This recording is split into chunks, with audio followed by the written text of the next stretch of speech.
जिस वीडियो का बेसब्री से इंतजार था वो वीडियो आ चुका है। नाम है बूस्टर डोज। अब बूस्टर डोज आ चुका है मतलब तबाही फिक्स है।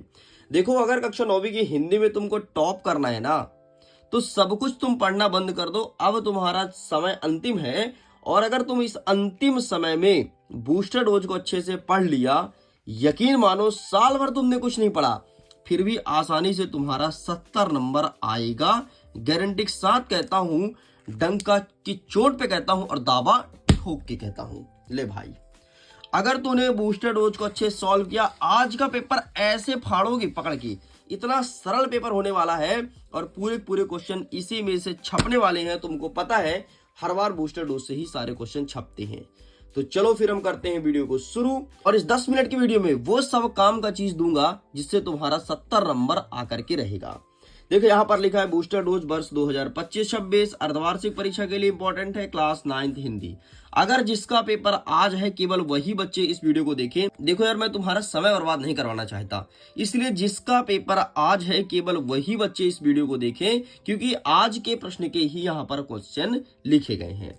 अब देखो, पहला नंबर कह रहा है कि भक्ति काल की 2 विशेषताएं बता रहे। ठीक है भाई, छायावाद की 2 विशेषता, नई कविता की 2 विशेषताएं। विशेषताएं पढ़ लोगे कितने कितने, 2 क्योंकि 2 नंबर क्वेश्चन आएगा। और देख लेना, यही क्वेश्चन छपने वाला है। और साथ में तुम 2 कवि का नाम भी याद कर लेना बस। जैसे भक्ति काल की 2 कवि का नाम, ठीक है, छायावाद की 2 कवि का नाम, नई कविता की 2 कवि का नाम। इतना अगर तुम कर लिए, तुम्हारा 2 नंबर फिक्स हो गया प्रश्न क्रमांक 6 का। अरे ऊपर नीचे सब यही देखने को मिलेगा। अथवा सहित क्वेश्चन बता दिया हूं, कोई भी सेट है ना, कोई भी सेट। ठीक है, नेक्स्ट देखो, मान सरोवर से कवि का क्या आशय है। प्रश्न क्रमांक 7 तुम्हारा फिक्स हो गया भाई, है ना। नेक्स्ट कह रहा है कि मनुष्य ईश्वर को कहां कहां ढूंढता फिरता है। देख लेना, छपने वाला है क्वेश्चन। गारंटी के साथ कहता हूं, दावा ठोक के कहता हूं, डंके की चोट में कहता हूं। नेक्स्ट कहता है, कबीर ने सच्चे प्रेम को क्या कसौटी कही है।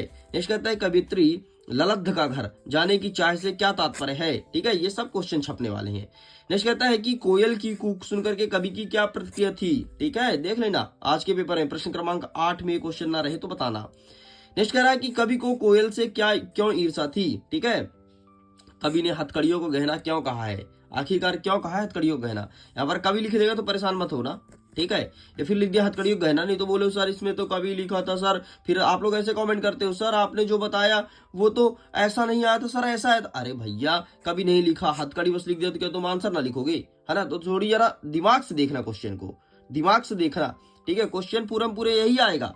लेकिन अगर क्वेश्चन तुम्हें घुमा रहा है तो तुम ये नहीं बोल सकते हो कि सर जो आपने जो बताया था वो आया नहीं। कैसे नहीं आएगा भाई, बूस्टर डोज से ना आए मतलब तो फिर तो समझ गए कि कहीं से नहीं आना, अगर बूस्टर डोज से नहीं आना तो, है ना।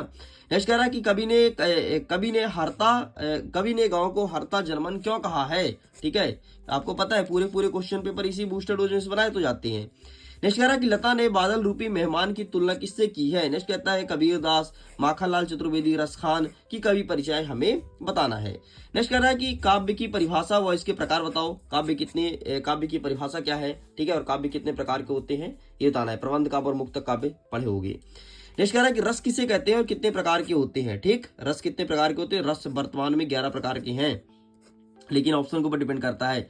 अगर 10 है तो 10 लगाना। ठीक है, वैसे ज्यादातर 10 ही लगाते हैं, वात्सल्य तक ही माना जाता है तो वात्सल्य तक ही लगाना। 11वां रस कौन सा, भक्ति है। ठीक है, हो सकता है अभी तुम्हारी किताब में ये चीज अपडेट ना किया गया हो। नेक्स्ट कह रहा है महाकाव्य और खंड काव्य में अंतर रट मारना मेरे भाई। छंद की परिभाषा उदाहरण सहित ना, छंद क्या होता है इसका एग्जाम्पल देना पड़ेगा। नेक्स्ट कह रहा है कि यमक अलंकार उत्प्रेक्षा अलंकार का परिभाषा देना है एग्जाम्पल सहित। ठीक है, यमक क्या होता है, उत्प्रेक्षा क्या होता है, इसे भी अच्छे से तैयार कीजिएगा।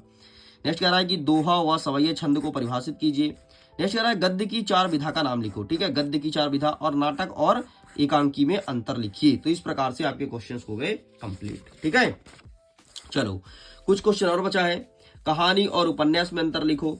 छोटी बच्ची का बैल के प्रति प्रेम क्यों उमड़ा। ठीक है, ये क्वेश्चन अच्छे से तैयार करना है। सलीम अली को पक्षी प्रेमी कैसे बने। ठीक है, कैसे बने सलीम अली पक्षी प्रेमी। नेक्स्ट कह रहा है कि प्रेमचंद्र के फटे जूते में प्रेमचंद्र का व्यक्तित्व कैसा था, है ना, इनकी विशेषताएं बतानी है। लेखिका उर्दू फारसी क्यों नहीं सीख पाई थी, ऐसा क्या रीजन था, है ना, ये क्वेश्चन अच्छे से याद करना है। नेक्स्ट कह रहा है कि प्रेमचंद्र महादेवी वर्मा राहुल मतलब राहुल संख्यात्रायन है, इनका लेखक परिचय पूछा जाएगा। ठीक है, या तो आ जाएगा प्रेमचंद्र या महादेवी वर्मा या राहुल संख्यात्रायन। 3 में से केवल 2 आपको याद करना है, 2 ही आपके परीक्षा में आएगा और अथवा साहित्य आएगा। ठीक है, तो अब यहाँ पर लिखा है जो तुम्हें ठीक लगे वो याद कर लो। नेक्स्ट कह रहा है संधि और समास में अंतर क्या पूछेगा, ठीक है, सॉरी संधि और समास में अंतर आएगा 2 नंबर के हिसाब से। निपात शब्द किसे कहते हैं, इसका परिभाषा लिखना है, उदाहरण भी देना है। नेक्स्ट कहता है मुहावरे और लोकोक्ति में अंतर लिखिए, ठीक है, ये एग्जाम में देखने को मिलेगा। 1 सेकंड यार, यहाँ पर कवि परिचय नहीं लिखा है क्या? अरे ये तो गड़बड़ हो गो। अरे भैया कवि परिचय कैसे छूट सकता है? अच्छा ये तो लिखा है कवि परिचय, मैं तो डर गया रे, मैं सोचा रे बाप रे तुम्हारा तो सीधे नुकसान हो जाता 4 नंबर का, 3-4 नंबर का जितने नंबर की भी आता है कवि परिचय। मैं तो डर गया, सच में मैं डर गया था, मैं सोचा बाप रे ये कैसे हो सकता है। लेकिन कुछ भी करके मैं तुम्हें देता, चाहे तो मुझे टेलीग्राम पर सेंड करना पड़े, लेकिन मैं सेंड करता, तुम्हारे नंबर नहीं कटने देता, ठीक है। नेक्स्ट कहता है मृदुला गर्ग नानी से कैसे प्रभावित हुई, ठीक है, ये एग्जाम में लिखना है। नेक्स्ट कहता है प्रथम श्रेणी में उत्तीर्ण होने पर मित्र को बधाई पत्र, ले भाई ये भी लिखना है। वार्षिक परीक्षा की तैयारी के लिए पिताजी को पत्र, बस 3 पढ़ लेना, सालाना शुल्क 1 वाला, और 1 पढ़ना है टीसी के लिए, स्थानांतरण प्रमाण पत्र के लिए। तो 1 2 3 4 ये चारों अच्छे से अगर तैयार कर लिए तो समझो आज के पेपर को तुम ऐसे फोड़ोगे क्या ही बताऊं यार, है ना, जैसे तुम किसी का सिर पकड़ के फोड़ते हो ऐसे पेपर फोड़ने वाले हो। नेक्स्ट कह रहा है कि अनुच्छेद लेखन किस पे लिखना है, स्वच्छ भारत पर और जल है तो कल है, ये दोनों अच्छे से कर लेना, या फिर दोनों में से कोई एक कर लो जो तुम्हें ठीक लगे।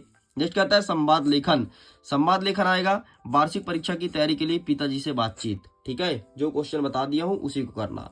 एंड नेक्स्ट आपका अंतिम बनेगा निबंध, विज्ञान और अनुशासन का महत्व पर निबंध छपने वाला है, ठीक है। तो मैं तो कहता हूँ केवल ये वाला पढ़ो, विज्ञान हटाओ यार, कंप्यूटर साइबर क्राइम हटाओ, केवल ये पढ़ लो बस। जितना कह रहा हूं उतना कर लिए, आज के पेपर को ऐसे फाड़ोगे क्या ही बताऊं, है ना, पेपर गजब का जाने वाला है, पेपर सुपर जाएगा, 1 नंबर जाएगा। तो इस प्रकार से पूरा बूस्टर डोज हो गया कंप्लीट। इसका पीडीएफ डाउनलोड करना है तो पीडीएफ मिलेगा मिडिल एजुकेशन के एप्लीकेशन में, ठीक है। कैसे मिलेगा, मैंने एक वीडियो बना रखी है, जाकर के उस वीडियो को देखिए और खड़ेक से पीडीएफ को डाउनलोड कीजिए। मैं वीडियो करता हूँ, thanks for watching, bye bye.